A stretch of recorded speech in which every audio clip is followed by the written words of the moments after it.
The legality of war. I think that's what we're here to talk about. In particular, we're here to talk about the legality of war, the legality of conflict within the context of the current conflict in Iraq. I'm not a lawyer. Thank goodness we have somebody here tonight who understands the rule of law from a prosecutorial standpoint. Will be able to help navigate us through, the concept of due process. I'm an intelligence officer.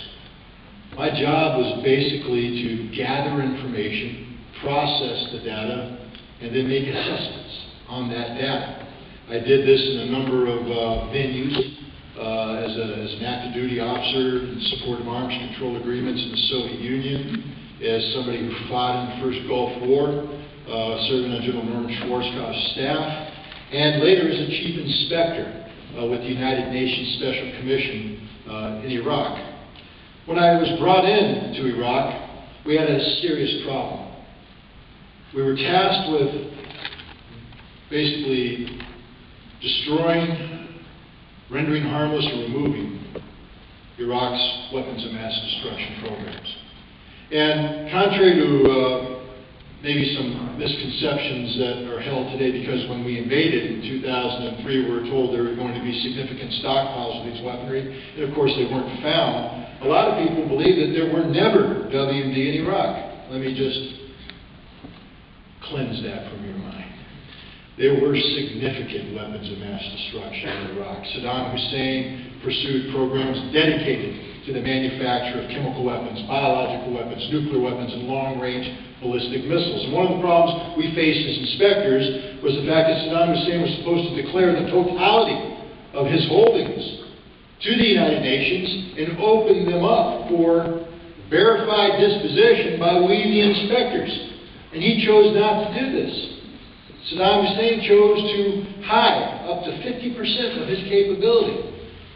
He refused to acknowledge having a nuclear weapons program. He refused to acknowledge having a biological weapons program. He underdeclared his ballistic missile capabilities by 50%. He did the same with his chemical weapons capabilities.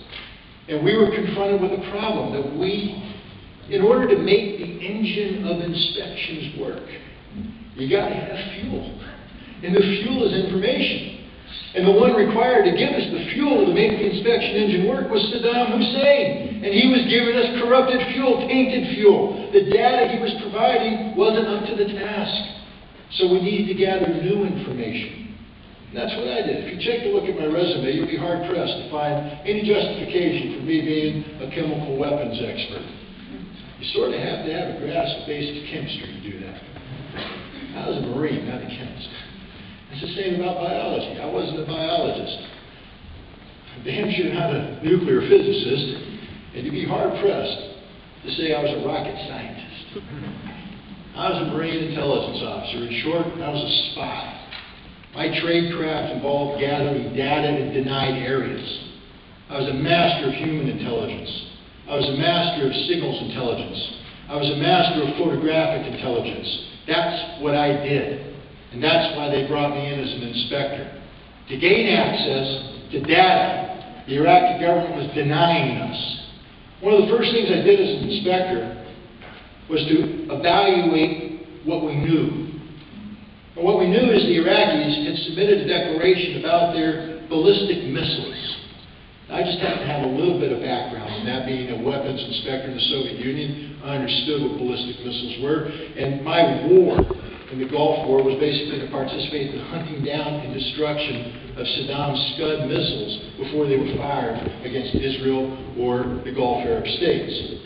So I knew a little bit. I reviewed the data, and in November of 1991, I wrote an assessment that said, I think the Iraqis are lying. I think they're holding on to about 100 missiles and about a dozen launchers. Under pressure from the inspections in March of 1992, the Iraqis submitted a new declaration that acknowledged this lie. They admitted they were holding on to 98 missiles. Intelligence isn't perfect, ladies and gentlemen. And a dozen launchers. So now we have the interesting process of going in and verifying what the Iraqis have now declared. So we send an inspection team in, and I'm leading this team. We go into Iraq, and They take us in buses out to the desert. I'm thinking there's going to be 98 missiles lined up, and we're going to count them off conveniently. And we get there, and there's nothing. I said, well, where are the missiles? I said, well, we blew them up, and we buried them underground. So now we become forensic archaeologists. We bring out the bulldozers, and we dig them up out of the ground. But they're not complete missiles. They're bits and pieces of missiles. We have to go through piece by piece by piece by piece, getting the serial numbers off of them. And then we have to take all this page after page of data and go to Russia, where they built the missiles, to the factory, and compare the serial number with the production logs. Marrying the serial number to an individual component, then marrying that component to an individual missile, and marry that missile to an invoice, shipping it to Iraq. By the end of our work, and this took months, ladies and gentlemen, we could ascertain that we could account for 96 of 98 missiles, and that's pretty darn good work. Now, we didn't know what happened exactly to two. We had bits and pieces over there that we thought were the two unaccounted for missiles, but because the Iraqis had lied to us, we couldn't give them the benefit of the doubt. So he said, there's two missiles unaccounted for.